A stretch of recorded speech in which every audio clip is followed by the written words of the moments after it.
There then is the grid for X30 Senior on pole position, as he was for the first two heats. Brett Ward, Berke Besler alongside, starting in second place.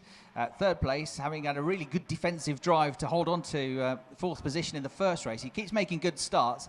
Hasn't perhaps necessarily got quite the pace of some of the others around him, but Efstratios Galanopoulos has done really good work in the heats to make good ground up. So qualified well on the second row of the grid. David Bowman is alongside him in kart 211, the French driver. He starts fourth. One good heat and one bad heat for David.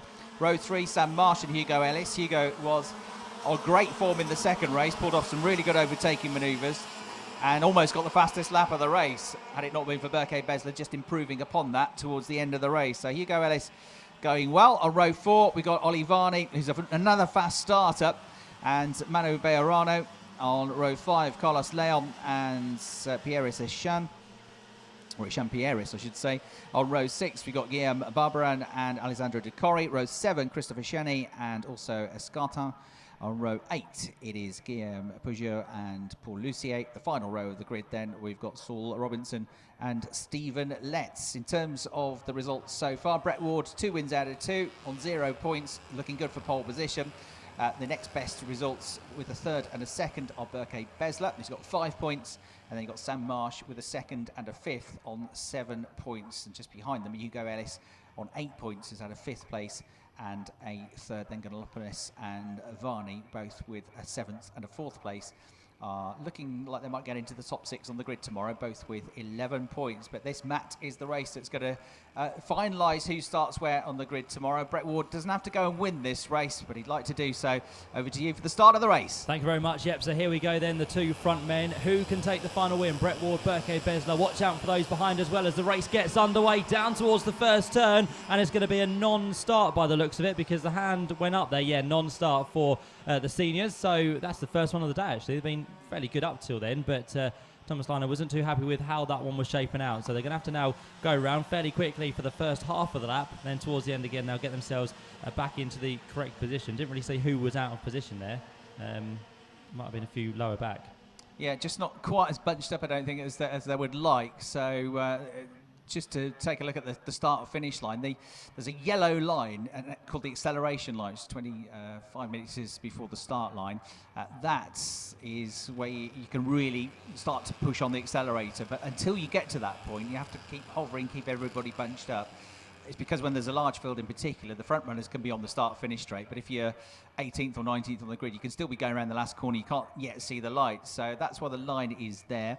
It's to keep them bunched up. Of course, no overtaking to get to the start-finish line. But I don't think they were quite grouped as orderly a fashion as Thomas Liner on the start line would have liked. So they're being sent back around, as you're right to say. First full start we've had, but this time, hopefully, it'll be a go, Matt. Yep, let's give it a go for a second time then within the seniors as they work their way through the final corner, through the grid hatchings, and the race does this time get underway as they go through. Berke Besler again has missed the start because 3-4 are going to go through on that inside run. So Brett Ward, Estratas, Galanopoulos and Sam Marsh, Olivani all up there into the top 4 places. What can Berke Besler do? And he's got back into what's going to be 5th place, but again, that's a long way down and he's got plenty of work to do as they go down the back straight for the first time. There's Sam Marsh under a little bit of attack now from the man behind, which is Olivani, who has had some good results. Watch out for Berke Besler. Does he make a move at the hairpin? Well, he tries to, but again, the door wasn't quite open there, so Berke stays down in 5th. And again, he looks at turn number 9, but it's not quite going to be good enough there as they start to build a long train already. Brett Ward looks like he's away with this one. There's a move down the inside from Olivani. He gets now past Sam Marsh. So the Brits swap places for 3rd and 4th as they head their way down to the S's once more. The first lap to be completed. It's Brett Ward that leads the way. Second then for Estratios Ganopoulos.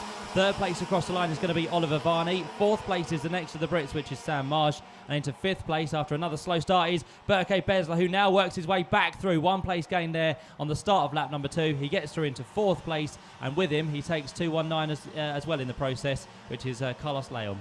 Yeah, Carlos Leon had to concede there. Leon ahead of Marsh. Marsh is the one that's dropped back a couple of places down to 6th position. Brett Ward leads by 0.8 of a second. Another very good start for Estratios Galanopoulos, who has made the most of being on the inside, hasn't he? Here comes Olivani, number 215, a sneak up the inside here, and another place gained. So he goes up into 2nd position now. Already, though, it's more than 1 second up the road to the race leader. There's been a bit of a pile up further back into turn 9. There are 3 carts all pointing at the wrong direction, all onto the grass, so that has shut the order up somewhat in the middle of the pack.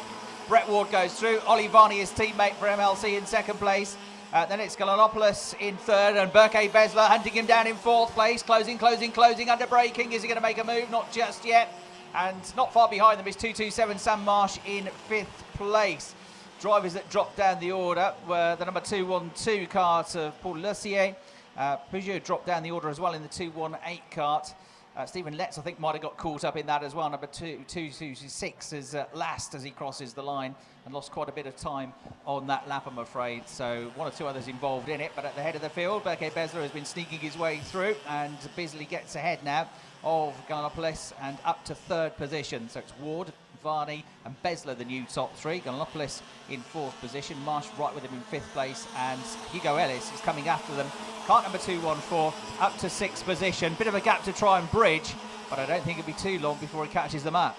Yeah, and of course this is a repeat of heat number 2, really, where Berke Besler had to work his way through, and by the time he got through in towards third or second place, Brett Ward was too far up the road. So Brett Ward again is building this gap to 1.5 seconds, and in the process is pulling away even further now. So Ollie Varney is kind of holding Berke Besler just at bay here for the time being, but as we know, Berke is very, very quick, just like he was through free practice yesterday, just through qualifying, and he's looking to make a move before too much longer. We're on lap number 4 of this third and final senior race. Down towards the hairpin at turn 10 they go once more, and again Berke is looking very racy. He had a slight look up the inside there, but Ollie Varney has it covered for now. Will that be the same case down towards turn number 1? They appear through the final corner once more. The speed starts to build again. Down the inside goes Berke Besler, and just like that, very easily done, he gets himself into second place. But bear in mind now, Brett Ward is 1.7 seconds to the good up the road, still in the lead of the race. I think Berke made that look much easier than it actually was, didn't he? Just cruised by, but he's flying again, isn't he? Fastest lap of the race for Berke Besler, up to second place. So this time, he has a worse start than he had in race 2.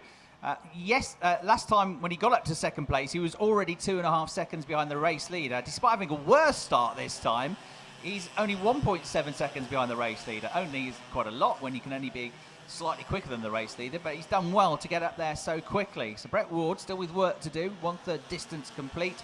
There is Berke Besler in second. There's the race leader whipping through the shot. There's Besler. There's Varney in third place. Fourth and fifth now are together because Sam Marsh has been caught by Hugo Ellis in the 214 car.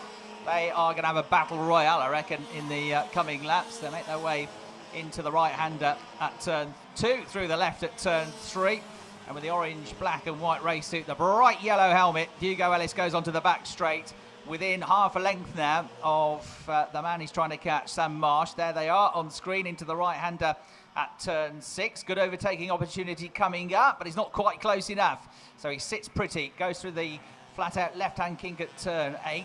If he can get past Marsh pretty quickly, not that far up the road, he's Ollie Varney in third place, but he's got to get through first. Sam Marsh is not going to be easy to pass, that's for sure. But at this stage, Matt, Hugo Ellis looks a tiny, tiny bit quicker than Sam Marsh. Yeah, he certainly does. So Sam's got to be wary of that now as they come through again onto the start-finish line. There go the top 3 down towards the first corner.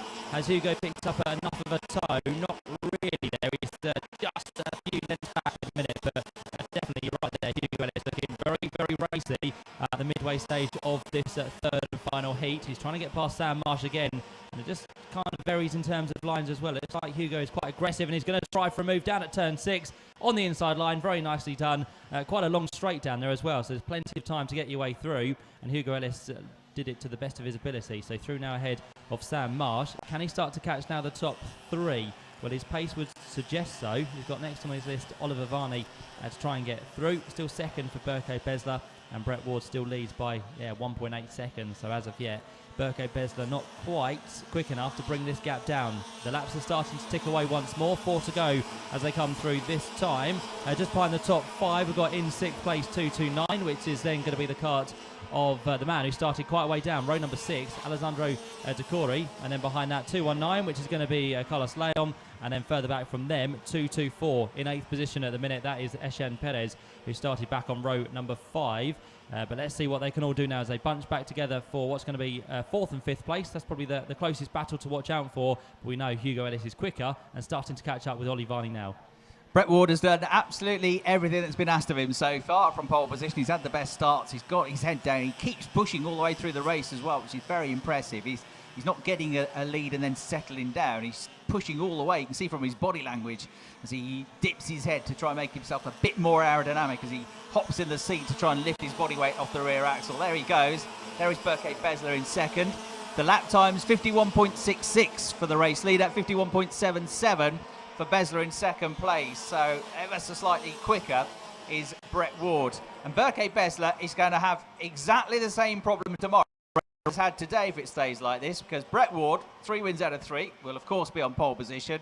Berke Besler, with 2 seconds and a third, is going to be, guess where? Yes, second on the grid again tomorrow, on the outside line, again for the pre-final tomorrow. So this thorn in his side continues, this problem that was created by just missing out on pole position in qualifying. He's going to have exactly the same thing to deal with in the pre-final tomorrow, unless something dramatic happens and he winds up third or lower on the grid. But you can't see it happening right now. Ollie Varney is going to be in the mix as well, isn't he? He's on for his best result so far today. He's in third place, looking good, but Hugo Ellis is having dealt with Sam Marsh coming after him. There's 2 laps to go.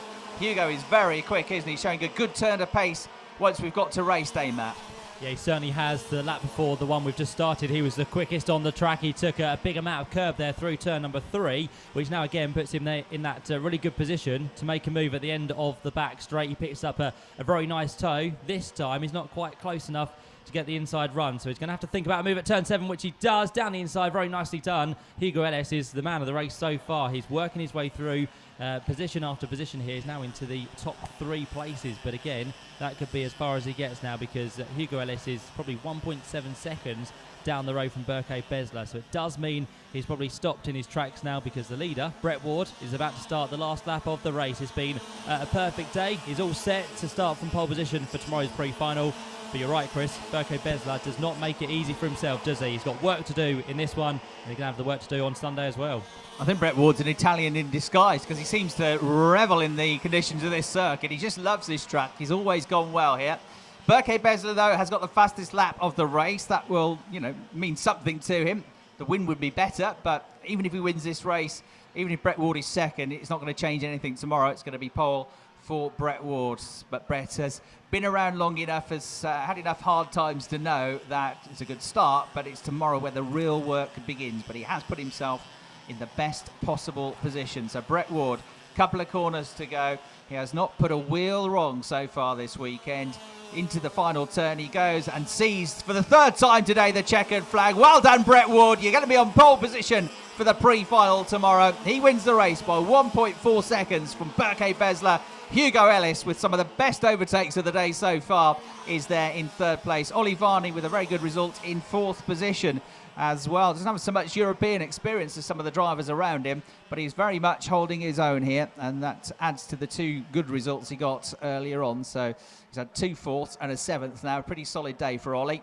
Sam Marsh in 5th place, 2 5ths and a 2nd. Sam is a race winner, though. He's a British champion. He's not somebody who's going to be happy with 5th place, but he's kept himself in the mix. He's going to be up there on the grid, isn't he? So Brett Ward and Berke Besler will be on the front row of the grid, but Sam Marsh and Hugo Ellis are going to be close on the 2nd row of the grid. So there is the result on screen. MLC Motorsport, Brett Ward, and for Move On Power, Berke Besler the top 2. For Vital Motorsport, taking 3rd place was Hugo Ellis. Ollie Varney 4th, Sam Marsh 5th. Alessandro De Corre rounds out the top 6. Then it's Leon in 7th, Beaumont in 8th.